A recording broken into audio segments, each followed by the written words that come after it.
Anyway, I've been in office 3 years. I ran up here twice and I lost twice. But as Chris knows, if you want to be in politics, you've got to stay on top of it. You've got to keep trying and not get discouraged. And so if I say anything to you, and I encourage you all to run for office, is to hang in there, because that's not easy. A lot of slings and arrows come your way, but you learn a lot about yourself when you lose, especially. Losing, you learn more about yourself than you ever do when you win the first time. But so the third time I ran, I won, and I got elected. And we have a problem up here in this county. It's divided. Those who want to control the county, and they've controlled it for years, or you can call them the good old boys, you can call them whatever you want, and the upstarts, the people that want change. And David and I are the change. They don't control us. They don't like it. They're losing their power up here. And we have a mayor election coming up, and if they lose that election, the whole balance of power up here, political power, is shifted. And so we're up against a pretty entrenched group that has a lot of money and spends a lot of money for their elections. And if they don't like you, they come after you. And that's to be expected. So I've been in the House. I'm now the transportation chairman. And because this city is sitting on the epicenter of a tsunami, a hurricane is brewing right over the top of us, and it has to do with the pension liability that this city owes its police and fire officers. We are so far underwater to our liability, what we owe for our retirees, that the city has come up with this sales tax increase of 40% to try to put towards the liability of the pension fund. Just so you know, the pension fund statewide is financed or is funded at about 46%, which means for every dollar of liability that state owes to all their firefighters and police officers and judges and corrections officers, they only have 46 cents to pay for it. That's not sustainable. And this city here is even worse than the average. Our police, I think, are funded at 24%, and our firefighters at 29%. So you cannot sustain that kind of a liability in long term. And so therein lies, how do you solve that problem? Well, the city's answer is to raise sales tax by 40%. That's a lot of money. And Mr. Stringer and I oppose that. I, at first, was lukewarm towards it, and I did support it, but then I found out that our city had $123.5 million in a fund, in three accounts, that they could have used if they chose to do that. They could have allowed the money to be borrowed against that, or they could have taken the funds out and started paying the liability. They did none of that, and they have tried to go to the voters to raise the taxes by 40%. And we don't think that's right, and so we've opposed that. This liability statewide is the sword of Damocles hanging over the state. It is the biggest financial problem coming. And as you as young Republicans are going to have to live with it. No, why don't you tell a little bit about some of the problems with the drop and the public benefit increase and $100 million in advisory fees and stuff like that? In the past, the legislature gave really generous benefits to police and fire. They gave what was called the DROP, Deferred Option Retirement Plan. And this allowed a police or fire officer or police to retire on paper, and his retirement that he would start drawing went into a separate account. And he worked for 5 more years for the city or the county at his highest salary, and while he's working at this highest salary, he's putting no money into the retirement pension fund at all. And when he then, at 5 years he retires, he takes a lump sum plus interest compounded at 7.4%. I'll just run this, make it short. We've had fire police officers retire with $900,000 lump sum payments. That's outrageous. That cannot be sustained, and we can't stop it. And most people don't know about it. And you should know about it, because you're going to be paying for it. And when this system goes belly up, they're going to be looking for answers, and I don't know if there are any answers. Because if we can't stop that kind of egregious stuff, we can't stop anything. And another egregious benefit we gave in Prop 124 is we allowed there's 3 tiers of employees in police and fire. Tiers 1, Tiers 2, and Tiers 3. Tier 3 is the new tier, starts July 1st of this year. We don't have one new employee in Tier 3 statewide. So we're only talking about retired and those who are working right now, who got hired on before the 1st of July of 2012. They automatically, in Tier 1 and 2, get a 2% COLA compounded. Now think about this. I don't know if you understand. I really want to go over the math here a little bit. If you're getting $100 and you have a 2% COLA, that's $102 that year. The next year, it's 2% on 102, and it compounds every year. And in 10 years, instead of being $100, it's, well, $140 because of this compounding effect. These officers will get a 2% compounded COLA no matter what the pension fund does. It's not sustainable. The pension fund right now is below water, and they're taking more money out of it to pay these 2% COLAs, compounded. The new hires don't get a COLA unless the fund is at least 70%. And as I told you, the fund is at 46% now, and is not likely to ever get back up, in my opinion. And so this state is facing the greatest financial calamity, as many states are, and everybody's got their head in the sand, except Mr. Stringer and myself, who have this committee to try to come up with some solutions. Yeah, Barry. So like at my work, we have to hit certain inflation targets for our contracts with our vendors in order to do COLA. So like I know for some of the contracts that I've audited for the 5 last years, inflation has been so low, there's been zero COLA. So like our contracts with Dell, NTT, Cerner, will be like, hey, inflation's not high enough for any office. Why do they get a cost of living adjustment when inflation? They get a cost of living adjustment because that's what their unions wanted. And their unions have such strength in the legislature, they can pretty much pass anything they want. And that's God's truth. We had a bill that came through last year. Mr. String and I voted against it, and 2 other Republicans. 4 out of 60 voted against the bill that was supported by the unions, the firefighter unions. That just goes to show you the strength that the police and fire unions have in this state. And they're not about to give up any benefits. I'm telling you, they won't. I was told that you would see a lien on your house before you ever saw a concession from these guys. Excuse me.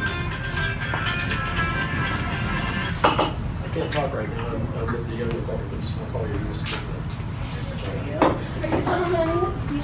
Anyway, I don't want to take up any more time. I just want to tell you about this thing. So.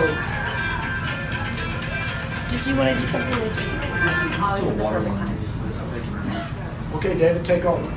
Yes, sir. All right, I will. Well, I just wanted to tell you, I mean, I grew up in Illinois, and my dad was a civil servant well before these economic calamities were coming at us.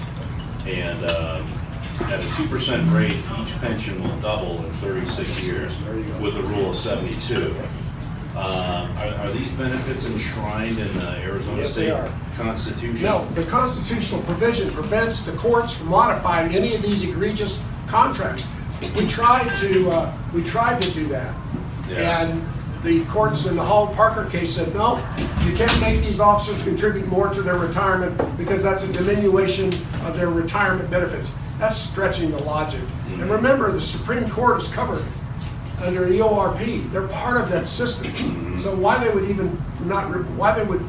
be part of this judge's ruling, I can't understand. I'm not an attorney. They should accuse themselves. They should, but it is a Houdini type lock. You can't figure out how to crack this thing. So all we can do, and what's happening are cities and towns are under distress. The city of Bisbee is funded at 5%. That means for every dollar they owe in pension liability, they have a nickel. It's not sustainable. And so what they tried to do is Band-Aid fix it by allowing the 20-year amortization to go to 30 years so that these cities and counties can make their payments, but at the end there's a balloon payment of millions. The city of Phoenix will have a $2.5 billion add-on when they went from 20 to 30 years to finances. And that's billion with a B. Billion, right, 2.5 billion more. I'll let David take over here now. Okay, I'll start again. Good morning, good afternoon, I should say. Of course, most of you know me, maybe a few of you don't. My name is Representative David Stringer. I am a freshman. I guess I've been a legislature all of about 8 months now. I was sworn in January of this year. And I'm basically in the state legislature because of this gentleman right here who endorsed me. Noel had to run. Noel ran clean elections. He ran a couple of times, sort of dry runs the third time he made it. I was lucky enough to make it the first time, and that's largely because I had a lot of support. So I'm very grateful, and I have a deep debt to Noel Campbell.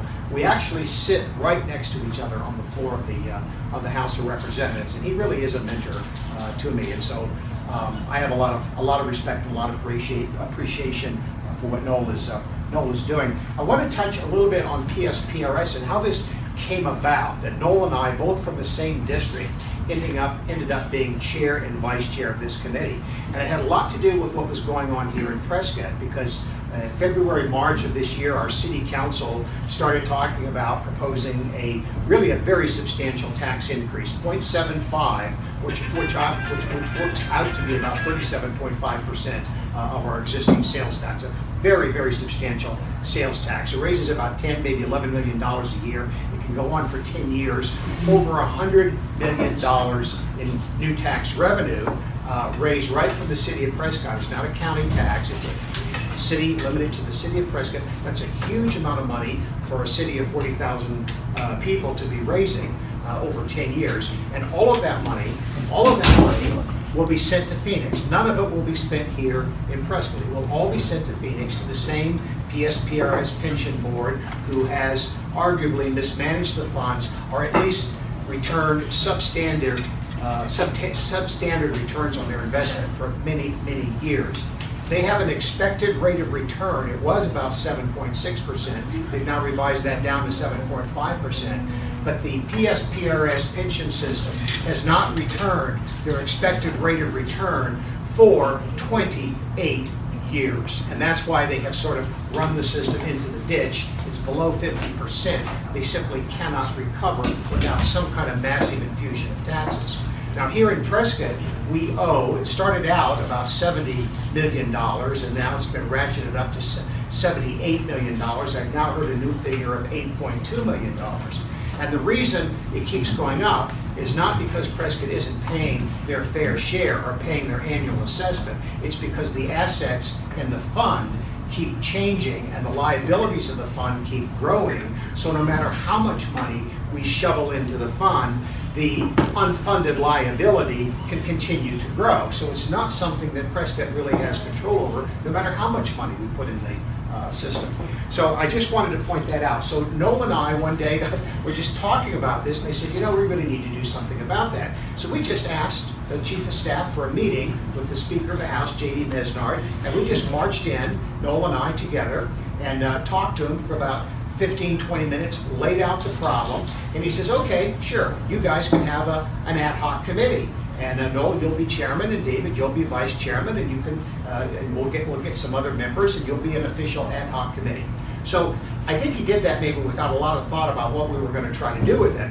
But we took that and we fleshed out the committee. We've got 5 members, 7 members actually. I'm sorry, we have two Democrats on the committee. Bob Thorpe up in Flagstaff is on the committee. David Livingston is on the committee. David Cook is on the committee, and there's a couple of Democrats on the committee. But in any event, Noel and I then just developed this program to go around the state.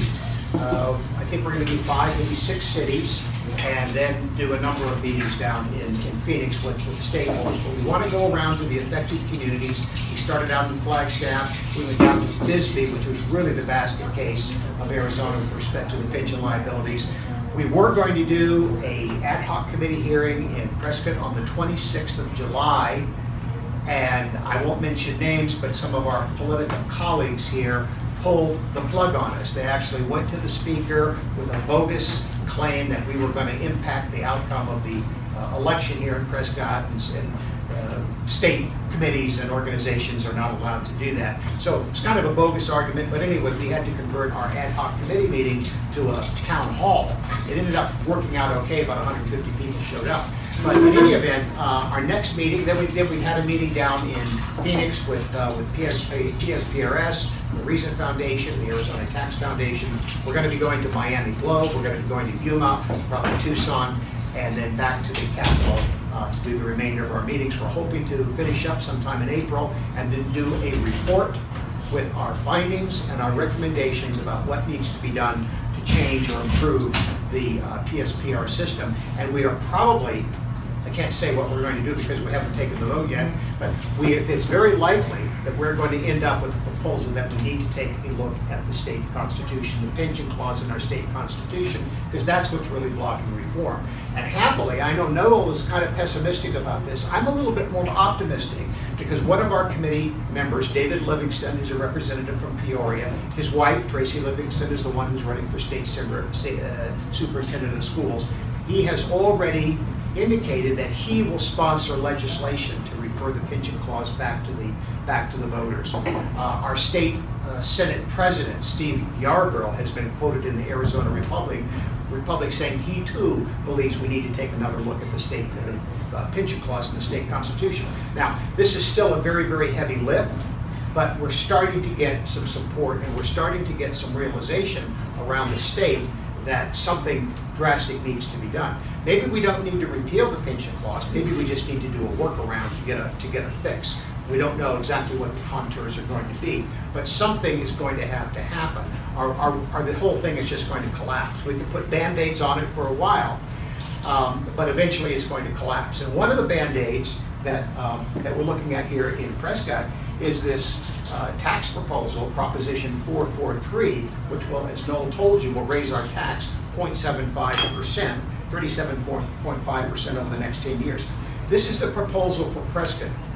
It's not going to solve the problem. And one of the things that has happened rather dramatically, very recently, that Noel alluded to, is that about a week and a half ago, Noel got access to an internal financial document, an internal financial report from the city of Prescott, from our financial director, Mark Woodfull, through the city manager, Mr. Lamar, Michael Lamar, and the recipient, the person it was addressed to, has actually been blacked out. We don't know who that memo was sent to, but we know that it came from the city. And it indicated that they had $123.5 million in the bank. We were never told this. The mayor of our city, Harry Oberg, says he was never told that. He himself did not know that. So if the mayor doesn't know that, only the city bureaucrats know this information and keep it to themselves. So we were told, we finally, after a lot of prodding, were told that the city of Prescott had about $30 million in reserves. So we use that in some of our campaign material, saying, you know, the city has $30 million.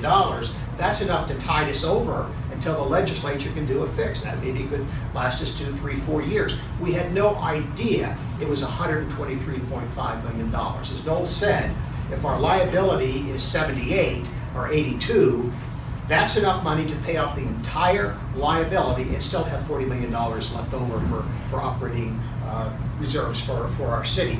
So there's been a hoax, we think, perpetrated on the voters of Prescott. We are now getting that message out. And one of the ways we're getting that message out, the fact that the story was actually broken by myself in a column in Prescott E-News. I want to get a little bit later to Prescott E-News and how I think some of you guys can be helpful going forward in your own communities. But basically, I have an interest in Prescott E-News. I have a column, a weekly column that I've just started, and in my very first column, August 14th, I broke this story, and we linked the column to copies of the documents themselves. So the readers of the online column can actually look at the documents. Now this has actually been explosive. It's been on the radio. I think the Courier is now going to be covering it. They said today they were going to be covering it tomorrow. It is explosive information. Some of the talk radio hosts here in Prescott are now talking about this. It has created a tremendous buzz and a tremendous backlash, quite frankly, against the city of Prescott, because we were never told this. This is like our own government officials who we trusted were not telling us what the true state of our finances were. So we think this could have be a game changer in the election. It could have a dramatic effect on the election. Unfortunately, the information didn't come out until about a week into voting, a week or 10 days into voting. So we don't know if it's going to change the outcome, but it could. The feedback we're getting is that people who know about this are very, very concerned and very, very upset. So I want to just wind up here by talking a little bit about the Arizona Young Republicans. Now, Perry and I go way back, and I want to thank the Arizona Young Republicans, two guys who are here. This is our voter guide, and this is what everybody who's voting here in Prescott got, and it tells you basically what the propositions are, who the candidates are, and it allows voters to file statements. And the people who are supporting Proposition 443 have filed 21 statements. Who are these folks? Well, a lot of them are local citizens, but you'll recognize some of the names. How about Karen Fan? Yes, on 443. She filed a statement, paid $100 to get her name in this voter guide. How about former Senator Steve Pierce in the guide supporting 443? How about former Secretary of State Ken Bennett? $100, yes, on 443, right? So some very prominent establishment politicians have filed statements in favor of the tax increase that I've just told you about.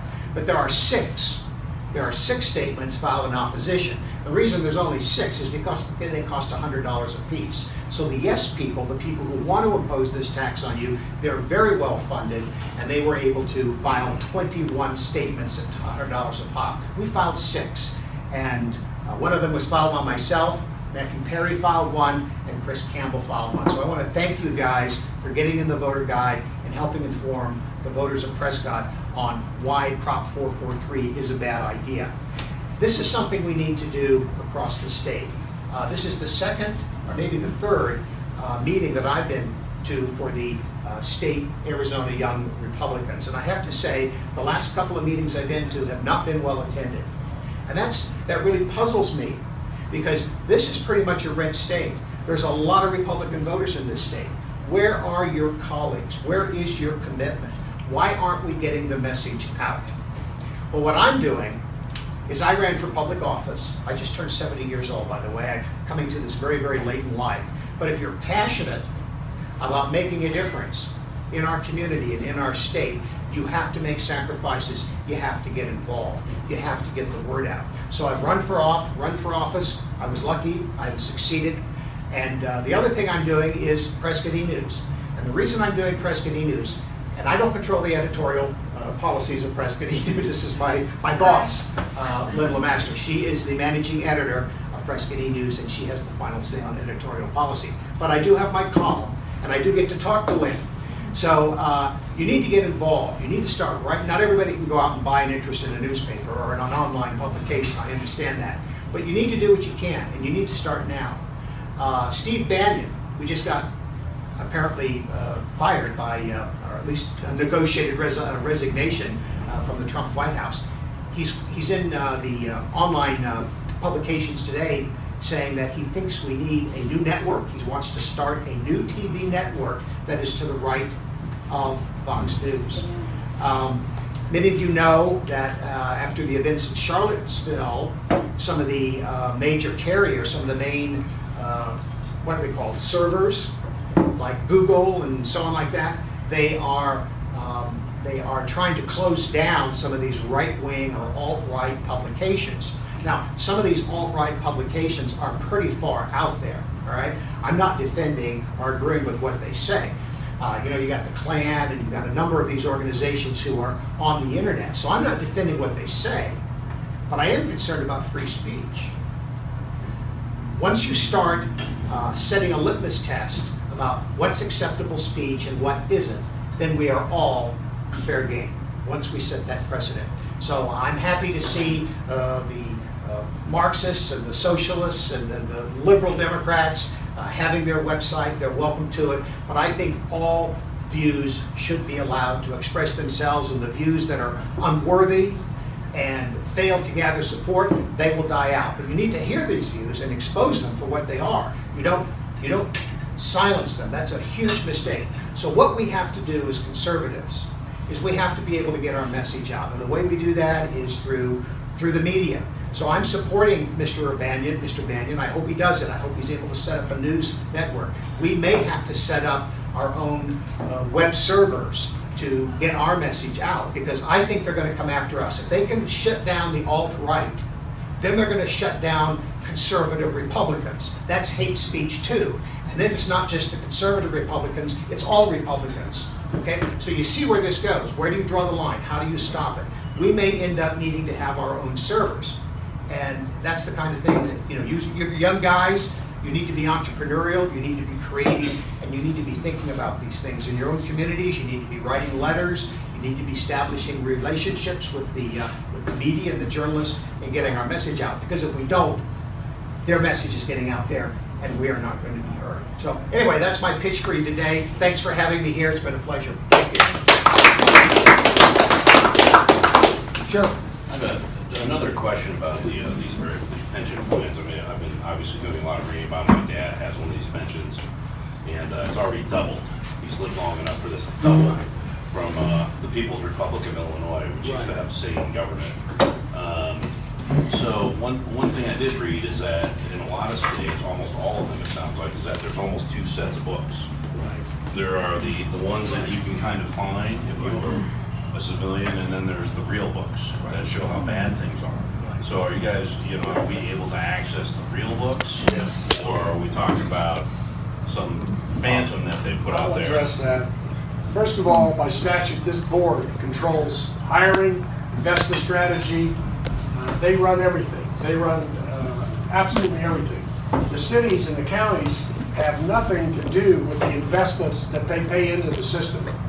Prescott paid in last year they're paying in this year $7.5 million. They have no say whatsoever on how that money's invested. It goes to this board. Now this board is made up of supposedly 9 members. 4 represent police and fire. They don't have to have any expertise in the board of financial strategy or investment. The other 4 have to have at least 10 years experience in investment strategy, and they represent the counties and cities. The 9th member, who's appointed by the governor, by statute, should have been appointed the 1st of January of this year, has not been appointed. Governor Ducey has not made the 9th appointment. He has appointed Brian Tobin, who's in the firefighters union, as the board chairman. So police and fire unions control the board because there's 8 members and he's the chairman. Question is why? My feeling is he wants their support for re-election. And who wants to go against police and fire? That's motherhood and apple pie. You don't take these guys on. I mean, they're going to come after David and I. There's no doubt about it, but we're trying to save this system. Because if this system goes belly up, and it will, and it goes into Chapter 9 in the federal courts, that will supersede any state constitutional provision, and these firefighters and police officers will start taking haircuts, just as they have in other Detroit. So if we can somehow, I was part of Prop 124. These were the changes that were made. They created the new tier that capped the well, as it were, and it takes 30 years to clean up the mess. Okay? Even if that were to be true, and I'm not sure it is, I don't believe it is, they're not going to be cities and counties and fire districts that are going to last 30 years under these payments. They can't do it. And you guys talk about hiding the truth of the liability. Everything in this fund hinges on an expected rate of return. There's a lot of other assumptions, but the major one is, what will this fund earn over the next 10 or 20 or 30 years that will bring in enough revenue to shorten the distance between what we owe and what we actually have to pay out of the fund, okay? The expected rate of return has been around 7.5%. They haven't made that in 10 years. That's why the liability keeps getting greater. If we were to average a 5% return, which is probably pretty good on average for 10 years, 5%, that's 2.5% difference. Each quarter point of a percent is a 10% increase in the liability. So at 2.5%, okay, that's 10 points or 100% increase in the liability. The true liability is really twice what they're telling us it is, because they're using an expected rate of return that never materializes, okay? But what that does is allow the cities and counties and fire districts to make lower payments, okay? But I don't care what I say, I don't care what they say. The math has a progression, a calculus of its own, and you cannot deny that. And so every year we see what the liability is, it's greater. The unfunded liability gets greater every year. David? Yeah, and you finally touched on the point. I think it's important to understand. So putting more money into the system isn't going to solve the problem, because as they ratchet down the expected rate of return to get it closer to something that's more realistic, it will double. 72 or 78 or 84 million dollars, whatever it happens to be, could be 150, 160 million dollars. So pouring more money, you never get caught up. You're always falling further behind. what you can do. You know, everybody, down here in Prescott, they say the legislature's got to fix this problem. The legislator created it. The legislature has to resolve it. That's all true, but it's nonsense. Because the legislature doesn't want to touch this problem with a 10-foot pole. Because it's really tough. You have to go against the police and fire unions. You have to change the Constitution. It's like pulling teeth. Nobody wants to do it.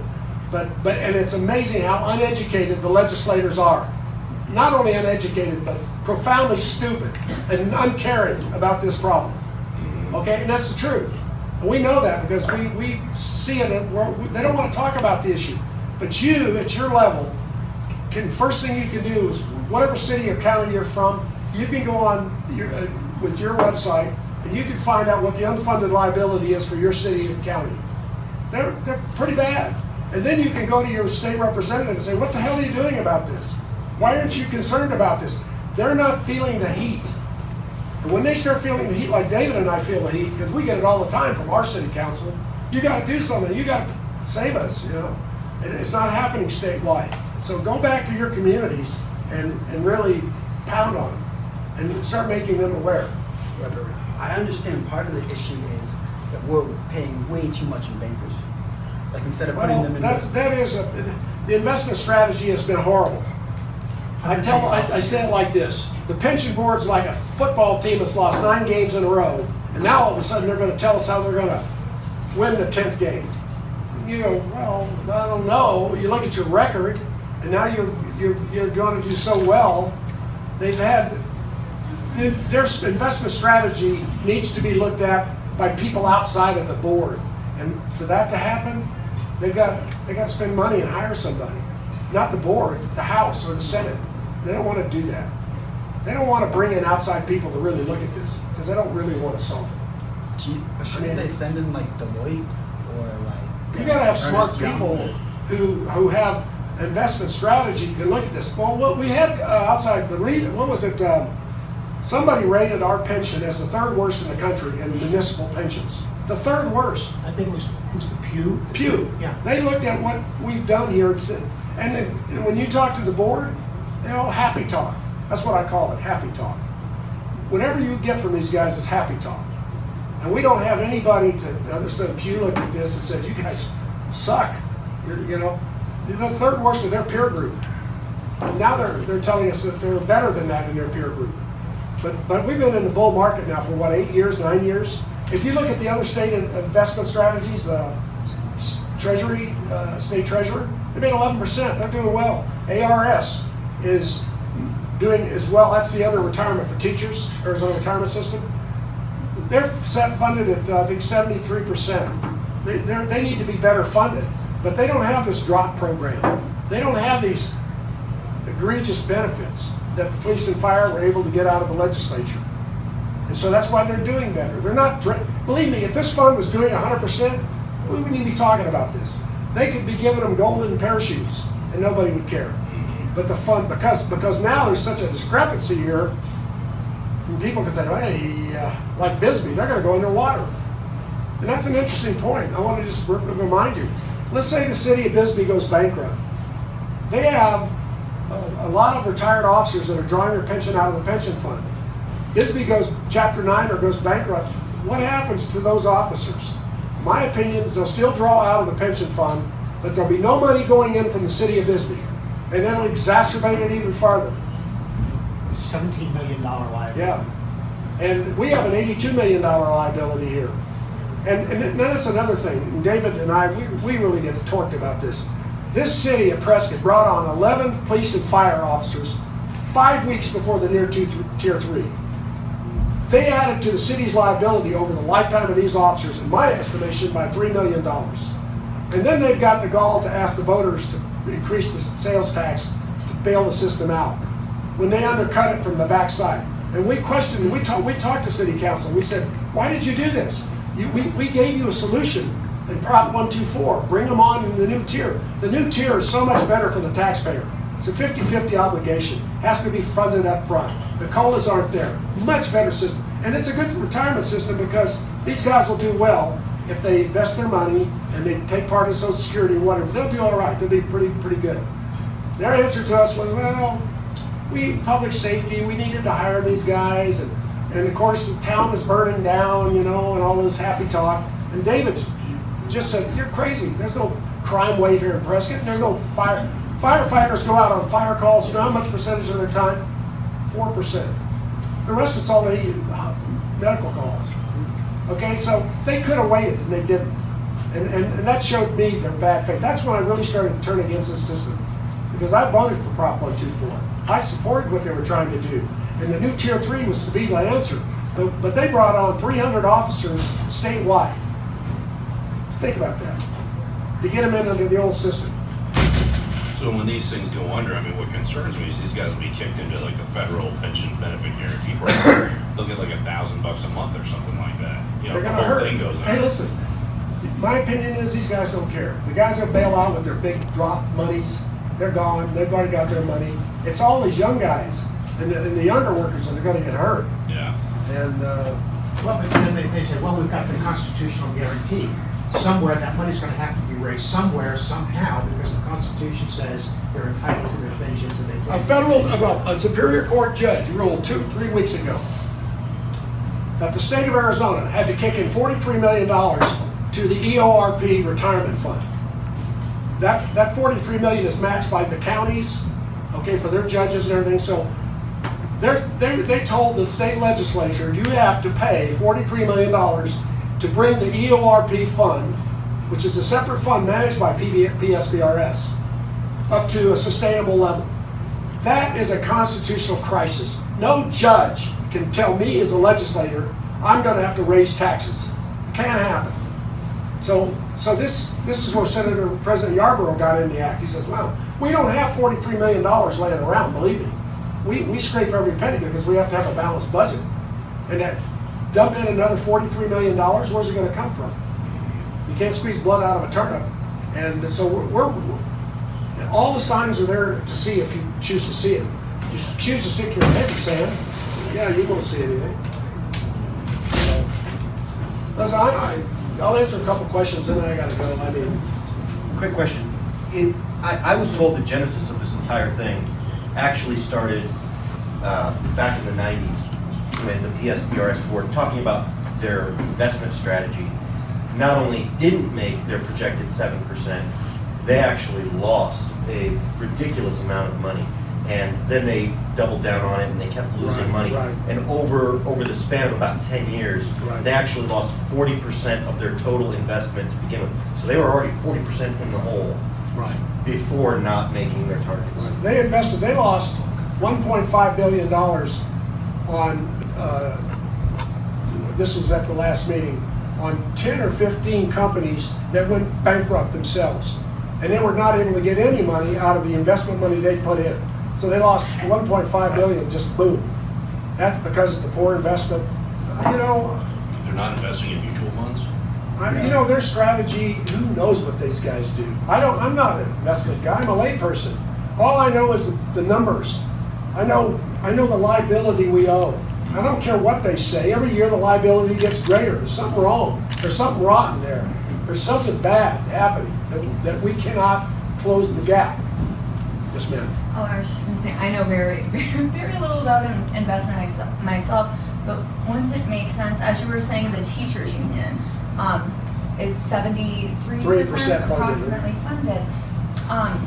Why are there not people looking across the nation over a course of 10, 20 years, the best rate of return, the highest limit of funding, and transition to those companies that are having a better return? Well, I just can't wrap my head around what. the board is its own powerhouse entity. The legislature has no control on the board, and if we try to rein the board in, the unions get on us, and so they're a fiefdom unto themselves, and they are chagrined that they have to hand out the bad news about how bad the fund's doing. But what can we do to the board?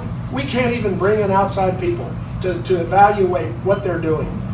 And that's how bad it is in this state. And nobody wants to talk about it. Nobody really wants to hear about it.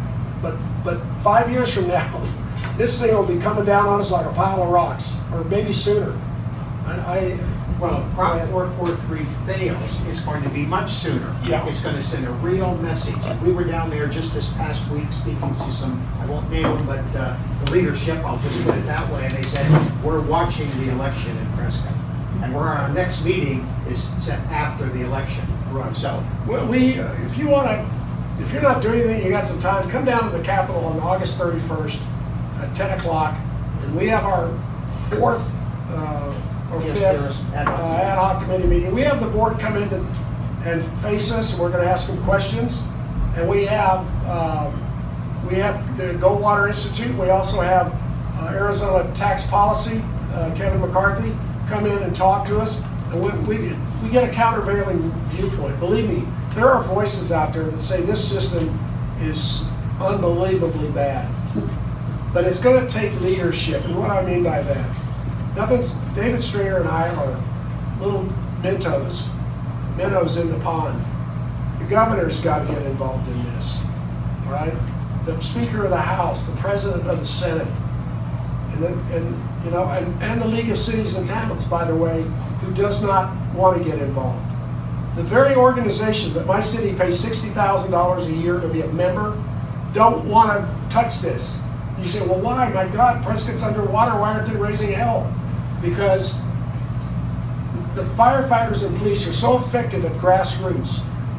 We had the mayor of Flagstaff at the last meeting, and she says, well, I don't know if I could support the League of Cities and Towns going into the constitutional change or provisions or trying to fix this system.